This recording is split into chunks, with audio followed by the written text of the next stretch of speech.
بسم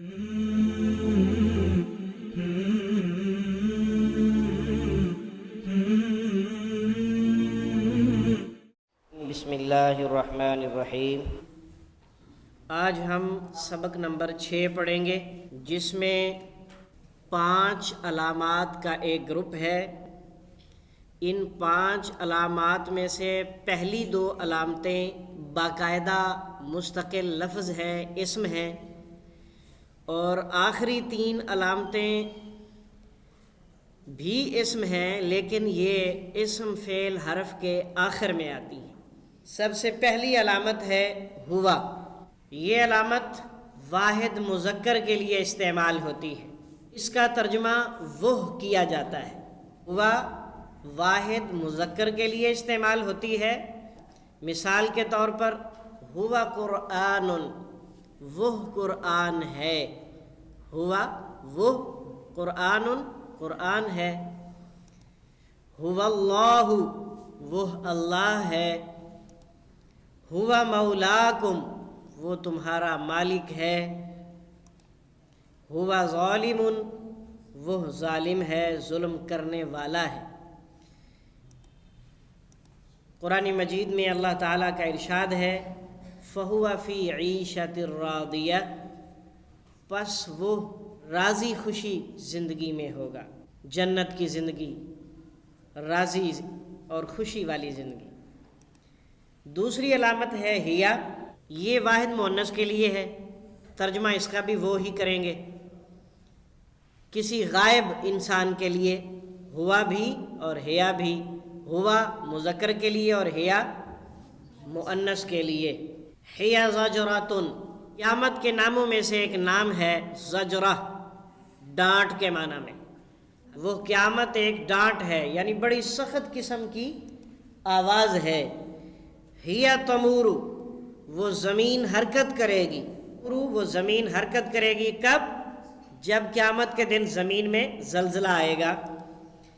ہیا عصایا، وہ میری لاٹھی ہے۔ عصا ڈنڈے کو کہتے ہیں عربی زبان میں، عصا لاٹھی کو کہتے ہیں، اور آخر میں جو یا ہے یہ بھی ایک علامت ہے، اگلے اسباق میں ہم اسے پڑھنے والے ہیں۔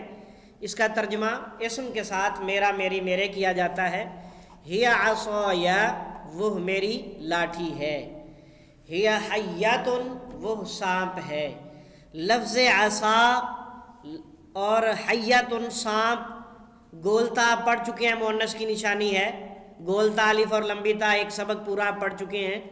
ہیا حیاتن، وہ سانپ ہے۔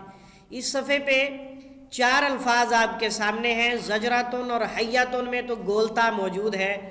تمورو کے اندر جو شروع میں تا ہے یہ وہ واحد مؤنث والا معنی دیتی ہے۔ یا تا حمزہ نون میں آپ نے ایک تا پڑھی تھی جو واحد مؤنث کا ترجمہ بھی دیتی ہے۔ تو عربی زبان میں جو زمین ہے جس کو الارض کہتے ہیں، یہ عربی زبان میں مؤنث ہے، اس لیے تمورو کے ساتھ تا آئی ہے۔ اور عصا کا لفظ بھی عربی زبان میں مؤنث ہے، اور ہماری اردو میں بھی مؤنث ہے، اس لیے کہہ رہے ہیں میری لاٹھی۔ نوٹ، ہوا یا ہیا کے بعد ایسا اسم جس کے شروع میں ال ہو۔ ہوا یا ہیا کے بعد ایسا اسم جس کے شروع میں ال ہو، تو اس سے معنی میں تاکید کا مفہوم پیدا ہو جاتا ہے، اور اس کا اردو ترجمہ کرتے ہوئے عموماً لفظ ہی استعمال ہوتا ہے۔ اگر اکیلا ہوا یا ہیا آیا ہے تو پھر تو سمپل ترجمہ ہے نا، وہ ہوا مذکر کے لیے، ہیا مؤنث کے لیے۔ لیکن اگر اس کے بعد اگلے اسم پر شروع میں الف لام آ گیا تو پھر بات میں وزن پڑ جائے گا، بڑی پاورفل بات ہو جائے گی، اور ترجمہ کرتے ہوئے لفظ ہی کا استعمال کریں گے۔ مثلا ان شانئک ھو الابتر، ہوا اور اگلے لفظ الابتر کے شروع میں الف لام آ گیا، تو اس کا ترجمہ اب وہ نہیں ہوگا، ہی ہوگا۔ وہ ہی بھی کہہ سکتے ہیں اور صرف ہی بھی کہہ سکتے ہیں۔ انا کا معنی بے شک، انا بار بار آنے والے الفاظ میں سے ہے۔ شانیہ کا، آپ کا دشمن، ھو الابتر، ہی بے نام و نشاں ہے۔ فَإِنَّ الْجَنَّةَ هِيَ الْمَأْوَىٰ، بے شک جنت ہی اس کا ٹھکانہ ہے۔ کلمۃ اللہ ہی العلیٰ، اللہ کی بات ہی بلند ہے۔ تیسری اور چوتھی علامت ایک ہی ہے، پڑھنے میں صرف فرق ہے، ہو اور ہی۔ یہ دونوں علامتیں واحد مذکر کے لیے استعمال ہوتی ہیں، اسم اور فعل اور حرف تینوں کے آخر میں آ جاتی ہیں۔ جب یہ اسم کے ساتھ آئیں گی تو ترجمہ ہوگا اس کا، اس کی، اس کے، اس کا، اس کی، اس کے، یا اپنا، اپنی، اپنے۔ یہ نسبت ہوتی ہے، اور جب بھی کسی کی طرف نسبت ہوتی ہے وہ مذکر بھی ہو سکتا ہے، وہ مؤنث بھی ہو سکتا ہے، وہ ایک بھی ہو سکتا ہے، بہت زیادہ بھی ہو سکتے ہیں۔ تو اس کا مذکر کے لیے، اس کی مؤنث کے لیے، اور اس کے تمام کے لیے، اور وہ نسبت اپنی ذات کی طرف بھی ہو سکتی ہے۔ اگر کہنے والا مذکر ہے تو اپنا کہے گا، اگر مؤنث ہے تو اپنی کہے گی، اور اگر بہت سارے لوگ ہیں تو اپنے کہیں گے۔ اس لیے ہم نے تینوں ترجمے لکھ دیے ہیں کہ ہو اور ہی جب اسم کے آخر میں استعمال ہوں گے تو ترجمہ کیا کریں گے؟ اس کا، اس کی، اس کے، یا اپنا، اپنی، اپنے۔ اس کی مثالیں دیکھیں، عندہ، اس کے پاس، ربہ، اس کا رب۔ لفظ رب ہم اچھی طرح جانتے ہیں، ہمارے اللہ کا نام ہے، ہم اسے رب بھی کہتے ہیں، اللہ بھی کہتے ہیں، اور ہو کا اشارہ جو ہے اس کی طرف ہے، اس کا رب۔ علی رسولہ، اپنے رسول پر، ہی کا اشارہ اپنی طرف، علی رسولہ، اپنے رسول پر۔ جنتہ، اس کا باغ، اپنا باغ، اس کا باغ یا اپنا باغ۔ علی قبرہ، اس کی قبر پر یا اپنی قبر پر۔ دونوں ترجمے ہو سکتے ہیں نا۔ فی سبیلہ، اس کے راستے میں، اپنے راستے میں، دونوں ترجمے ہو سکتے ہیں۔ اور یہی ہو اور ہی فعل کے ساتھ بھی آخر میں آئے گا۔ پھر ترجمہ اس کا، اس کی، اس کے، یا اپنا، اپنی، اپنے نہیں کریں گے، پھر اس کے ہوں گے دو ترجمے، اسے یا اس کو، اسے یا اس کو۔ اسم کے ساتھ اس کا، اس کی، اس کے، یا اپنا، اپنی، اپنے۔ فعل کے ساتھ کیا کریں گے؟ اسے یا اس کو۔ فعل کے ساتھ کیا ترجمہ ہوگا؟ اسے یا اس کو۔ یرزقہ، اب یرزقہ اسم نہیں ہے، یرزقہ فعل ہے، کیونکہ وہ رزق دیتا ہے، اسے رزق دینا ایک کام ہے، یہ کسی کا نام نہیں ہے۔ یرزقہ، وہ رزق دیتا ہے اسے۔ اس فعل میں وہ کس کا ترجمہ ہے؟ کون بتائے گا؟ ہاتھ کھڑے کریں، بولنا کسی نے نہیں۔ یرزقہ میں وہ کس کا ترجمہ ہے؟ جی بھائی آپ نوجوان، آپ بتاؤ۔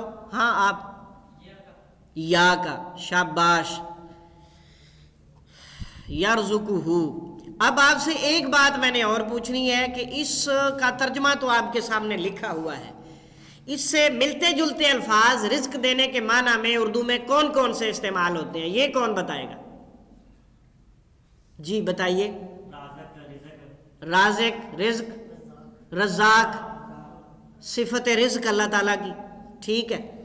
نسلی ہی، ہم داخل کریں گے اسے، خلقہ، اس نے پیدا کیا اس کو یا اسے، اس کو یا اسے۔ خلقہ الگ ہے، اوریجنل فعل ہے، اس کے ساتھ آگے ہو آیا ہے، اس نے پیدا کیا، یہ خلقہ کا ترجمہ ہے، اور آگے ہو کا ترجمہ اس کو یا اسے۔ نولیہ، ہم پھیر دیں گے اسے، ولا یولی تولیہ، یہ نیا لفظ ہے، اسے یاد رکھیے گا۔ نولیہ، ہم پھیر دیں گے، پھیر دیتے ہیں اسے۔ یہ ہو اور ہی حرف کے ساتھ بھی استعمال ہوتا ہے، تو اس کا ترجمہ کریں گے اس یا وہ۔ اب ہو اور ہی کے تین ترجمے اب تک آپ پڑھ لیے آپ نے۔ اسم کے ساتھ اس کا، اس کی، اس کے، یا اپنا، اپنی، اپنے۔ فعل کے ساتھ اسے یا اس کو۔ حرف کے ساتھ اس یا وہ، اس یا وہ۔ آگے چلیں جی، اس کی حرف کی مثالیں، علیہ، اس پر۔ علی حرف ہے، اردو میں استعمال ہوتا ہے علیحدہ، علی الاعلان، علی العموم وغیرہ۔ الیہ، اس کی طرف، تو الی بھی اردو میں استعمال ہوتا ہے، مکتوب الیہ، مرسل الیہ، الداعی الی الخیر وغیرہ۔ الی کا معنی طرف ہوتا ہے۔ انہ، انہ بار بار آنے والے الفاظ میں سے ہے، انہ کا معنی بے شک ہوتا ہے۔ منہ، من بھی اردو میں استعمال ہوتا ہے، من جانب، من حیث القوم، اظہر من الشمس وغیرہ۔ منہ، اس سے، آخری علامت ہے ہا، یہ بھی اسی طرح اسم فعل حرف تمام کے ساتھ استعمال ہوگی۔ ہا اسم کے ساتھ آئے گی تو ترجمہ ہو اور ہی والا، وہ مذکر کے لیے تھے، یہ مؤنث کے لیے ہے، وہی ہے ترجمہ اس کا، اس کی، اس کے، یا اپنا اپنی اپنے۔ ربوہا پہلے کیا تھا؟ ربوہو، پہلے کیا تھا؟ ربوہو، اب کیا بن گیا؟ ربوہا، کیا ترجمہ کریں گے؟ اس کا رب۔ رزقہو تھا تو اب کیا ہو گیا؟ رزقہا، اس مؤنث کا رزق، علمہا اس مؤنث کا علم، ارضہا اس زمین کی چوڑائی۔ ہاں فعل کے ساتھ بھی آتی ہے، وہی ترجمہ کریں گے اسے، اس کو، اور ایک اضافی ترجمہ انہیں، انہیں اس لیے کہ یہ ہا جمع کی طرف اشارہ کے لیے بھی استعمال ہو جاتی ہے۔ ہا جو ہے یہ جمع کی طرف اشارہ کرنے کے لیے بھی استعمال ہو جاتی ہے۔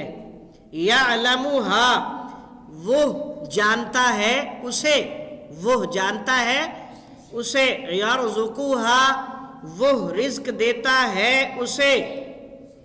اسرہا اس نے چھپایا اسے۔ پر اسرار اردو میں استعمال ہوتا ہے، پر اسرار، سر نہاں۔ نتلوہا ہم پڑھتے ہیں انہیں، ہا کا اشارہ آیات کی طرف، آیات جمع ہے، نتلوہا لفظ نکلا ہے تلاوت سے، تلاوت وحی مطلوب، وحی مطلوب ایسی وحی جس کی تلاوت کی جاتی ہے۔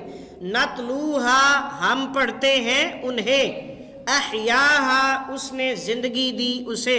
احیا حیات سے نکلا ہے، حیات احیاء سنت، حیات جادواں، بہت سارے الفاظ اردو میں استعمال ہوتے ہیں، حیاتی مماتی بھی ہوتا ہے۔ احیاہا اس نے زندگی دی اسے، اس نے زندگی دی اسے۔ وجدتہا میں نے پایا اس مؤنث کو، تو وجدتو سے ملتے جلتے الفاظ پانے کے معنی میں موجود اور وجود، موجود اور وجود۔ وجدتہا میں نے پایا اس مؤنث کو، یہ ہا حرف کے ساتھ بھی آ جائے گی اور اس کا ترجمہ بھی وہی اس یا وہ کیا جائے گا۔ فیہا اس مؤنث میں، انہا بے شک وہ مؤنث، منہا اس مؤنث سے، لہا اس مؤنث کے لیے۔